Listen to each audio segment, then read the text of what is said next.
뉴스 큐레이션 시간입니다. 보도국 맹영균 기자 나와 있습니다. 안녕하세요. 네, 안녕하세요. 예, 오늘 첫 번째 소식. 지금의 실천이 내일의 역사입니다. 노무현 전 대통령 서거 15주기 이제 슬로건이네요. 맞습니다. 저는 이 노무현 전 대통령 생각을 하면은 사실 그 검사들과의 대화 이 장면 좀 많이 좀 기억을 하고, 그리고 그 태안 기름 유출 사고 때 가서 이제 위기 상황에서 좀 정부는 어떻게 대응을 해야 되냐 이런 모습들이 좀 많이 기억에 남는데 뭐 어떤 부분 좀 기억에 많이 남으세요? 저는 그 이제 2002년에 당시에 대선 경선 과정 뭐 이런 게 다 좀 기억에 많이 남아요. 그러니까 그때 이제 이인재 후보가 대세론이 있었는데 광주에서 이제 역전을 노무현 대통령 후보가 하면서 이제 승승장구했던 것도 기억나고, 뭐 후보 단일화 뭐 이제 했다가 다시 파기하는 장면도 기억나는데, 재임 기간에 가장 저한테 상징적인 거를 하나 꼽으라면은 그 이라크 파병한 자이툰 무대에서 그 병사랑 이렇게 끌어안는 모습, 뭐 이게 이제 제 기억에 남는데, 당시 그때 언론 보도를 보면은 경호원들이 굉장히 당황했다라는 거예요. 근데 결국은 제지하지 않고 이렇게 대통령하고 포옹하는 장면이 이게 대통령의 탈권위적인 모습 뭐 이런 것들을 되게 좀 많이 상징하는 게 아니었나. 그래서 그 경호처가 어떻게 보면은 좀 적절히 대응을 해서 제지하지 않고 적절히 대응을 해서 좀 명장면이 나오지 않았나 뭐 이런 생각도 많이 듭니다. 오늘 정치권에서 각자가 기억하는 노무현 대통령에 대한 메시지들 많이 나왔죠. 그렇습니다. 먼저 황우여 국민의힘 비대위원장은 오늘 비대위 회의에서 그 노무현 전 대통령과 함께 의정 활동을 했던 기억을 떠올렸고요.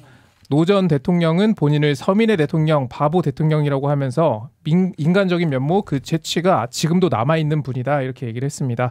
그리고 이재명 더불어민주당 대표는 깨어있는 시민의 조직된 힘을 믿고 성큼 앞서 가셨던 노무현 대통령의 발걸음이 있었기에, 그리고 권위주의, 지역주의, 기득권과 치열히 맞섰던 노무현 정신이 있었기에 퇴행했던 우리의 민주주의가 여기까지 올 수 있었다라고 얘기를 했고요. 조국혁신당 조국 대표는 우리 마음속에 영원한 대통령 노짱님이라며 퇴임하며 야 기분 좋다 하신 말씀이 들리는 듯하다, 그래서 더 아프다라고 밝혔습니다. 그러면서 당시 대통령을 윽박지르던 검사들 지금 어디서 무엇을 하고 있냐 이렇게 반문하기도 했습니다. 각자 추억하고 기억하는 노무현 대통령 모습이 좀 다른데, 확실히 이제 정당마다 조금 다른 부분을 강조한 것 같아요. 국민의힘은 뭐 대화와 타협이라는 점에 좀 주목을 해서 정치를 좀 복원해야 한다는 그런 메시지를 냈고요. 뭐 제1야당이 국회의장, 제2당이 법사위원장을 맡아야 한다는 내용의 대변인 논평이 나오기도 했습니다.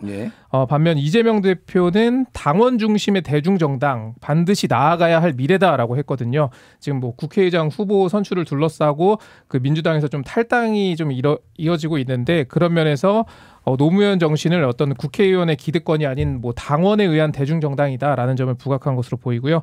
조국 혁신당도 색을 명확히 드러냈습니다. 검찰개혁 완성하겠다라는 얘기를 조국 대표가 또 했거든요. 그런 면에서 노무현 정신 잊지 않겠다라는 메시지는 같았지만 해석에서 좀 각 당의 상황을 좀 반영한 모습들이 좀 보였다 이렇게 볼 수 있겠습니다. 오늘 추도식에는 어떤 내용들이 나왔나요? 추도식 오늘 봉화마을 생태문화공원 특설무대에서 열렸고요. 오전부터 좀 노란 물결이 가득했고, 추도식에는 권양숙 여사를 비롯해서 문재인 전 대통령, 김진표 국회의장, 한덕수 국무총리, 정세균 노무현 재단 이사장 참석을 했고, 뭐 이재명 대표, 황우여 국민의힘 비대위원장, 이 정치권에서도 참석을 했습니다. 그리고 김경수 전 경남지사도 참석을 했는데, 문재인 전 대통령이 이재명 대표와 조국 대표 그리고 김경수 전 지사 요 인물들이 그 노무현 전 대통령의 서재에서 모여서 좀 환담을 나눴다고 해요. 여기서 이제 문 전 대통령은 공통의 공약이 많다면서 좀 연대할 것을 좀 당부했다고 합니다. 그러니까 문재인 대통령이 최근에 이제 회고록을 냈고, 뭐 정치권에 약간의 이제 논란도 있지만은 결국은 범야권, 뭐 이재명 대표, 김경수 전 지사, 뭐 조국 대표까지 조금 이제 전체적으로 좀 힘을 합쳐야 된다, 뭐 이런 메시지를 조금 접착제 같은 역할을 좀 하신 게 아닌가 그렇게 보입니다. 자, 자세한 소식은 현장에 있었던 분의 이야기를 들어보도록 하겠습니다. 사람 사는 세상 노무현 재단 황희도 이사 전화 연결돼 있습니다. 자, 이사님 안녕하세요. 안녕하세요. 오늘 추도식에서 가장 인상적인 장면이 있었다라면 어떤 거가 있는지 좀 소개해 주시겠습니까? 여러 가지가 있었는데, 대표적으로는 그 명계남 매국에서 시민 추도사의 그 흐느끼는 그런 장면들이 있었거든요. 그게 저한테는 가장 인상 깊었습니다. 흐느꼈다라고 한다면은 뭐 어떤 이유 때문에 흐느꼈나요? 이제 뭐 힘들 때마다 노무현 대통령을 생각하면서 힘을 얻는다는 메시지를 전하셨는데 중간중간에 이제 우리 이제 보고 있냐 약간 그런 위로 차원에서도 말씀을 하셨고 또 우리가 평소에 잊고 있는 그런 가치에 대해서도 한번 떠올리게 해주셨고 굉장히 울림 있는 시민 주도사를 해주셨습니다. 예, 명계남 배우가 아무래도 예전에 이제 노무현 대통령하고 경선 과정부터 이렇게 지지를 선언했던 분이라서 추억이 많지 않았나 이런 생각이 듭니다. 자, 추도식 슬로건 지금의 실천이 내일의 역사입니다. 이게 어떤 의미가 담겨 있는 걸까요?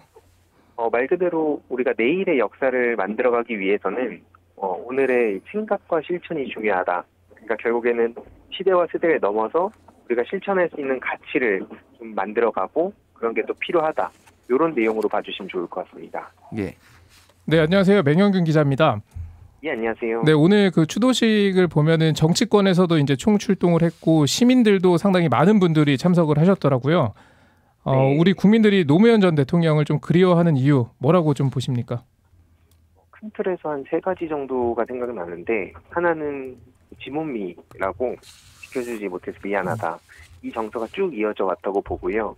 두 번째는 이제 현재 있는 분과 너무 비교가 된다. 이런 것도 되게 큰 것 같습니다. 그리고 세 번째로는 미래에 대한 불안감이 좀 있는데 그런 버팀목 역할을 해주시지 않나. 실제로 책 한 권 읽은 사람이 무섭다는 얘기가 있잖아요. 지금 보면 되게 직자적이고 강압적인 모습을 보이는데 반대로 노무현 대통령께서는 독서와 사색과 토론을 강조하셨기 때문에 그런 게 좀 전체적으로 비교가 돼서 더 많은 분들이 관심을 가지시는 것 같습니다. 아, 예. 두 번째 이제 현재 있는 분과 비교가 된다라고 말씀하신 거는 지금 현재 이제 윤석열 대통령을 지금 말씀하신 걸로 저희가 이해하면 되겠습니까? 예, 맞습니다. 아, 예, 알겠습니다. 왜냐면 또 그 존경한다고 여기저기서 말씀하셨더라고요. 예, 과거에 그런 말씀 많이 하셨죠, 예. 예, 근데 이제 그게 말만 그런 거 아니냐. 네. 예, 말만 그런 거 아니냐 이렇게 이제 평가를 하신 것 같습니다. 자, 15주기를 맞아서 이제 각 당에서는 노무현 정신을 계승하겠다라는 논평이 나왔는데 좀 각 당이 노무현 정신을 각자 좀 해석을 한 것 같아요. 국민의힘에서는 원칙과 상식이 통하는 세상을 만들고자 했고 국민을 위해 통합과 상생을 꿈꿨던 노 전 대통령을 기억한다라고 하면서 이제 민주당이 또 통합과 상생의 정신을 강조한 그 노무현 대통령의 정신을 조금 저버리고 민주당이 입법권을 남용하고 있다 이렇게 꼬집고 또 이제 국회의장과 법사위원장을 골고루 나눠 가져야 된다 뭐 이렇게 좀 강조를 했습니다. 이거는 좀 어떻게 보셨습니까? 물론 이제 통합과 대화 타협 다 중요하다고 저도 생각을 하는데 지난 국회 때 그 법사위가 무력화됐던 거를 차별받고 당시에 모든 게 스탑이 됐었잖아요. 그런 역사를 좀 되풀이하지 말자는 생각으로 저도 좀 거기에 힘을 보태고 있는 상황입니다. 그러니까 법사위가 이제 국민의힘에 네. 넘어갔다라는 표현은 적절하지 않고 그쪽에서 담당하다 보니까 뭔가 개혁 입법이나 이런 것들이 잘 안 됐다라고 이제 평가를 하시고 그런 것들을 개혁 입법을 좀 잘 하는 것이 노무현 정신이다 이렇게 좀 평가를 하시는 건가요? 예, 그러니까 뭐 저 같은 경우에도 뭐 예를 들어서 민주당이 무조건 선이고 그게 다 옳다 이런 취지로 말씀드리는 건 아닌데 지금 같은 경우에는 특히나 윤석열 정부에서 거부권을 계속해서 쓰니까 아무것도 못 하잖아요. 예. 결국에는 이게 지난 그 답답해서 시민들이 총선 기다렸고 그 총선에서 많은 뜻을 전했는데도 또 똑같은 그 과정들을 되풀이하게 될까 봐 또 우려를 하는 목소리가 많다고 보거든요. 예. 그런 의미에서 좀 다르게 이번엔 좀 민주당에서 제대로 성과를 내고 그걸로 한번 평가를 받았으면 좋겠다. 여기에 저도 뜻을 같이 하고 있는 상황입니다. 예. 그 민주당에서는 윤석열 대통령의 이제 제2요구권, 거부권을 행사한 것에 대해서 비판하고 검찰 독재도 지적을 했습니다. 그리고 노무현 전 대통령이 과거에 얘기했던 깨어있는 시민의 조직된 힘으로 민주주의를 지켜야 된다라고 얘기를 했는데 이 논평에 대해서는 좀 어떻게 보셨습니까? 그러니까 실제로 입법권 자체가 지금 무력화되는 게 가장 큰 심각한 문제라고 보거든요. 오히려 대통령실에서는 그 상권 분립이 무너지고 있다는 식으로 얘기를 하고 있지만 오히려 지금 입법부에서 뭐 하려는 게 있어도 지금 10번째 거부권을 또 사용하고 이게 또 무슨 뭐 보수 진보를 떠나서 최혜병 특검 같은 경우에는 특히나 많은 공감대가 형성되고 있는데도 이것도 그냥 또 거부권을 쓰고 이런 과정들을 보면서 결국에는 우리가 나아갈 방향이 어디인가 이런 거에 대해서 더 많은 시민들이 그 정치 성향을 떠나서 뜻을 함께 모으고 있는 것 같고요. 그 뜻이 또 얼마나 무서운지를 아니까 민주당에서는 계속해서 뭐 토론도 하고 더 많은 고민들 하면서 성과를 내겠다. 이런 취지로 그 얘기를 했다고 생각합니다. 예. 끝으로 노무현 전 대통령이 현재 대한민국을 본다면 어떤 이야기를 남기셨을까요? 그 유명한 말인데요. 비가 안 와도 너무 많이 와도 내 책임 같았다. 대통령이 그런 자리다.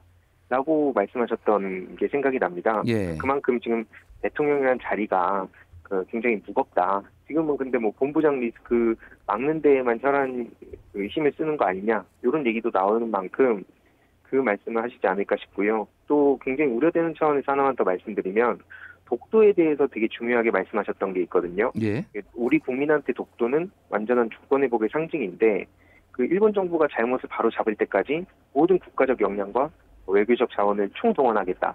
이런 말씀하셨던 게 생각이 납니다. 지금 이 시점에 가장 중요하게 생각하시고 말씀하셨을 내용 같습니다. 예, 여기까지 듣겠습니다. 지금까지 황희도 노무현 재단 이사였습니다. 오늘 말씀 감사합니다. 감사합니다. 예, 다음 소식 좀 보겠습니다. 지금 한중일 외교 이제 문제가 사안이 이제 예정돼 있네요. 네, 한중일 정상회의가 서울에서 열립니다. 4년 5개월 만에 지금 한중일 3국이 만나게 됐는데 지금 현안들이 굉장히 많네요. 그렇습니다. 제9차 한중일 정상회의고요. 26일과 27일 이틀 동안 서울에서 열립니다.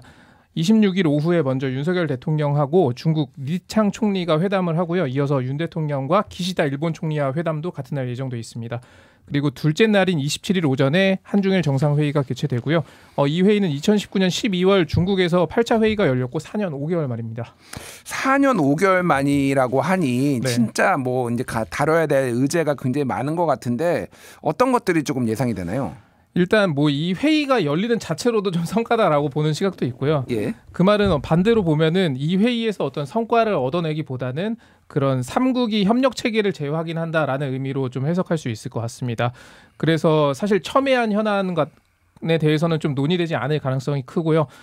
예컨대 북한 문제에 대해서 3국이 같은 목소리를 내기는 어렵지 않습니까? 예. 그런 입장의 차이가 분명한 현안은 좀 나오지 않을 것 같고, 다만 대통령실은 이번 회의가 정상회의가 3국 협력 체제를 좀 완전히 복원하고 정상화하는 좀 분기점이 될 것이다 이렇게 기대를 하고 있습니다. 그래서 우리나라에서 이 중점 협력 분야 6가지를 좀 두 나라에 전달을 했고, 그게 인적 교류 확대, 그리고 기후 변화 대응, 경제 통상 협력, 보건 및 고령화 대응, 그리고 과학기술 협력, 재난안전 협력 등입니다. 근데 이번 회의를 계기로 좀 양자 회담도 열리는데 뭐 중국과의 회담에서는 남북 관계나 어떤 한반도 문제에서 좀 진전 있는 답변이 있을지 좀 주목을 해봐야 되고요. 한일 정상회담에서는 라인 야후 관련된 얘기가 좀 나올 것인지 좀 주목되는 부분입니다. 예, 뭐 숨가쁘게 지금 정상회담이 이어질 것으로 예상이 되는데 한중일 정상회의 말고도 다른 외교 일정도 지금 많이 있네요. 네, 그 모하메드 빈 자이드 알 나흐얀 아랍에미리트 UAE 대통령이 28일과 29일 1박 2일 일정으로 우리나라를 국빈 방문합니다. 지난해 1월 윤석열 대통령 부부가 UAE를